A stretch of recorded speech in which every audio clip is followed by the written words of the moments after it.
Good afternoon, everybody. It is November 3rd, and we are out here at the West Farm, and we are chewing down these chickpea sloughs. It's the last thing that we got left out here. I remember I did mention that we still have chickpeas to cut.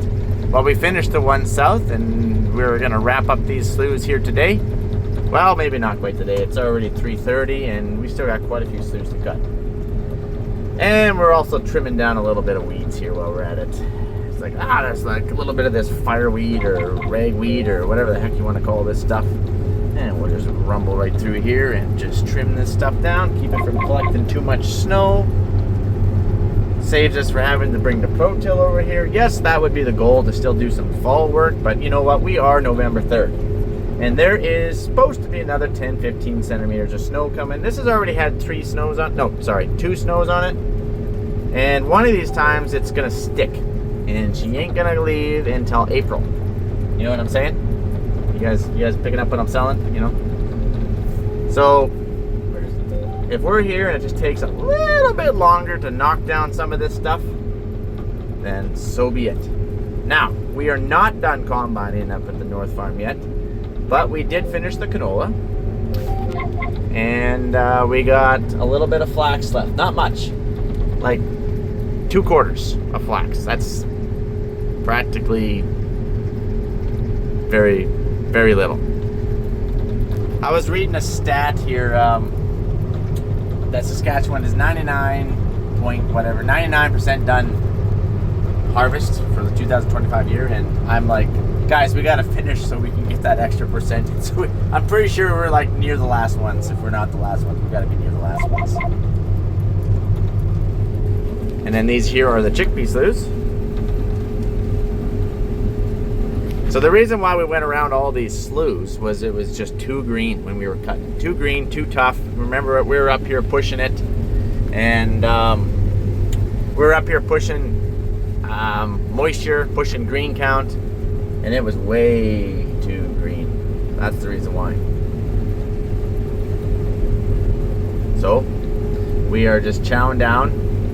And it completely, each slough is like a surprise, right? Because typically the lowest parts of your field in the chickpea realm, there's nothing in them. There's nothing. In fact, we started off at 80 something, and then we're down to 29, 31, 35, 41, 48.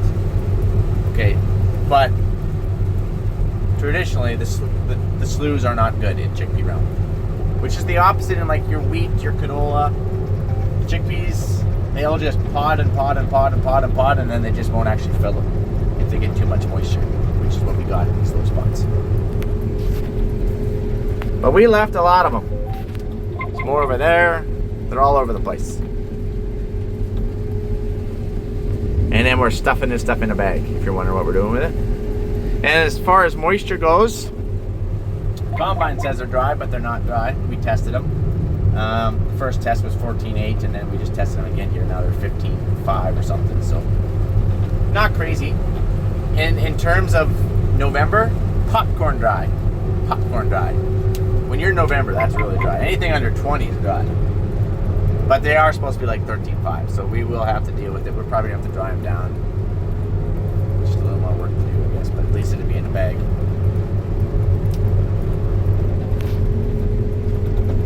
And yes, we do have some bags to pick up yet. You can see one way out over there.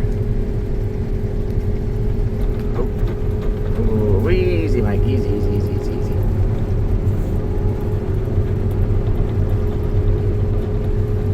Our days are getting pretty short now. Like it's pretty much dark at 5:30. 5:30, it's just about dark, which is wild. And it's really hard to chase these chickens. So in here, there'll be nothing. There'll be nothing in here. Yeah, nothing. Zero. Zilchies.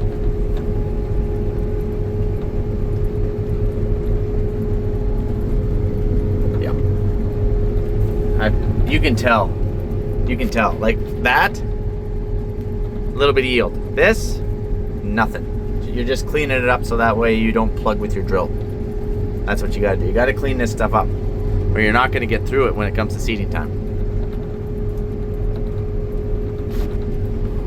So harvest update for the family. They just finished.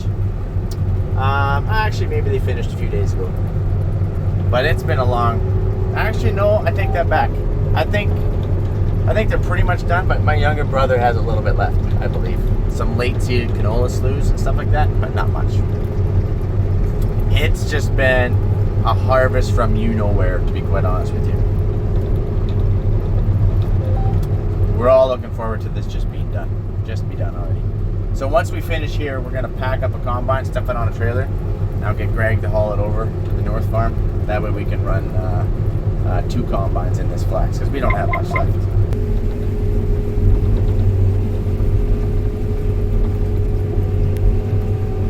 Sloughs. Everywhere there's sloughs. Everywhere we go, there's sloughs. And did I mention that we can't chase sloughs at night? Because the days are getting short. Because you can't see them. You don't know where you're going. You don't know where you've been. So, I don't think we're going to finish this quite today, even though we started this morning. There was just more acres out here than what we anticipated. But we will definitely finish it tomorrow.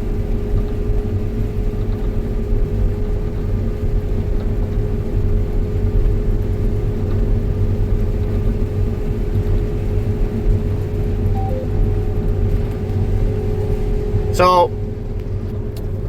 and other things that we're doing, other than trying to combine, is we're hauling grain because, you know, we got a mountain of bills to pay. Mountains of bills to pay. Everything that we run has to be paid for at some point. So, fuel's got to be paid for, everything's got to be, labor's got to get paid for. Rent has to get paid for. Even if you're not renting it, if you're buying it, you got to make payments on your own land. Like, everything's got to get paid for. So you got to have a ton of grain moving off the combine. A ton. And typically, when you're moving grain off the combine, it's the lowest price because everybody has the same bills. You know, I'm no different than anybody else. We all have the same bills that we got to pay, so we're all trying to move about a mountain of grain. So it's called the harvest pressure pushes the price down because we're all doing it. So you need to be trying to pre-sell all that. So that way you can still get a good price. So we're already pre-selling next year's 2026 crop off the combine.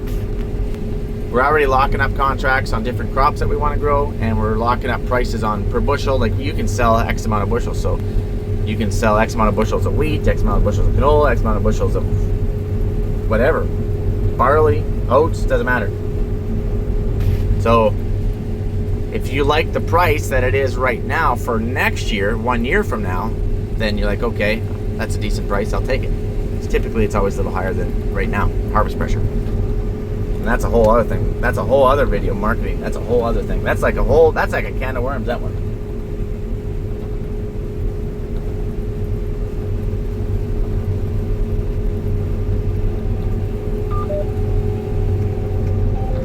Now, the downside to pre-selling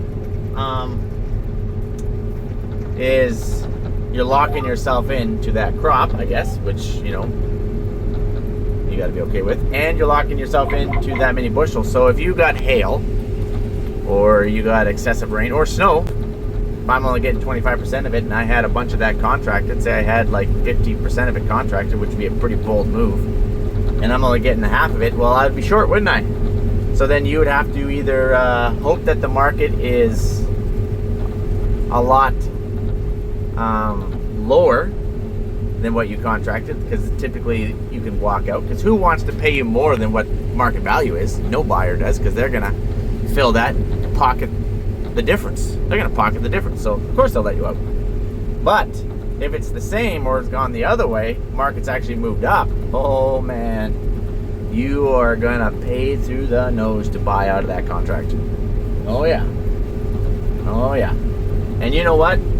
Say you did a $7 wheat contract, and you couldn't fill that wheat contract, and say wheat went to $10. First of all, you're gonna have to pay $3 just to get back up to market value.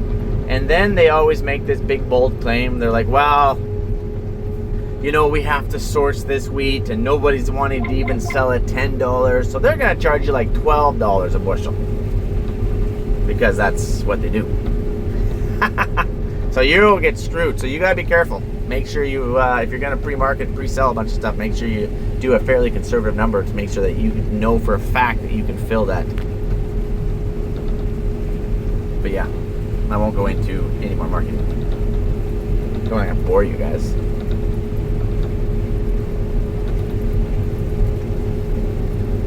Also, you probably noticed that I have not been very up to date on my videos or been putting out that many videos. I've been pretty slack. To be honest, I am flat out too busy. And I know you're like, well, Mike, you're not combining, so what the heck are you doing? I'm hauling grain. I'm driving, I'm hauling grain, that's all I'm doing. And you guys have seen videos of that before, and it's kind of boring. You're just sitting in the truck hauling grain. Make 1 load, 2 load, 3 load, 4 load, 5 load, 6 loads. Did you know that there's a well, no, I won't go into it actually. I won't go into it. That's a whole other time. But that's all I'm doing. So I don't want to bore you guys. It's just kind of monotonous and repetitive. So that's what I've been doing. And I honestly don't know if I'm going to be able to maintain even a video a week. I guess I haven't probably even been averaging that. But I do enjoy it. But I got some other things going on here that are requiring a lot of my time. Like farming. Okay, I'm gonna sit back and enjoy some combining of some more sloughs. November 3rd. This is not the latest I've cut though. I think I told you guys, I've gone to Remembrance Day. What is that, November 11th, I think? Oh. So this is not the latest. Alright, we are gonna dump a cart here. Oh, Ernie does not appreciate these temperatures. It's only -2 or something. It's not even that cold yet, but it's definitely cold out to Ernie. So we gotta let old Ernie warm up, and then we'll dump this cart, and then we're gonna keep cutting until we can't really shove it through anymore, which will probably only be a few more hours, but hey. And then that would be a wrap for today. Boy, look how we're in the smoke, eh? Definitely no def on that. Love it. Just a gem. So anyway, this Perkins engine, great starter, but it was turning over a few times. I'm like, oh, only if I had a shot of ether I could give this thing. And so it was turning and turning, and I'm like, I don't have a can, but I just pushed on the old either button, and vroom, fired right up. Everything works on that tractor. Everything works, even the air conditioner. Mint. Love it.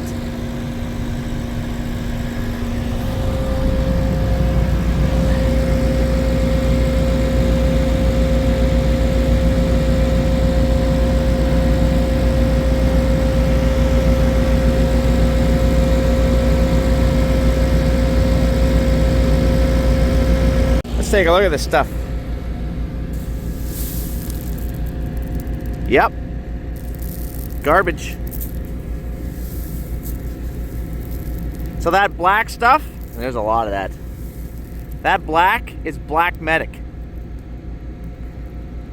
And it is a pain in my butt. That's black medic. Look how much black medic there is. Is that wild or what?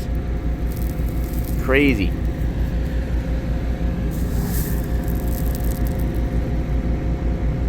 Some cracks, moldy ones. It's gonna go to the dog food market. That's where it's gonna go. That's where it's destined to. It's feed. It's feed, 100% feed. Everything was feed out here because it froze. August 27th. August 27th, it froze out here. Is that wild? That's wild. That's pretty wild. That's not good. You're not supposed to get a frost anywhere until middle of September.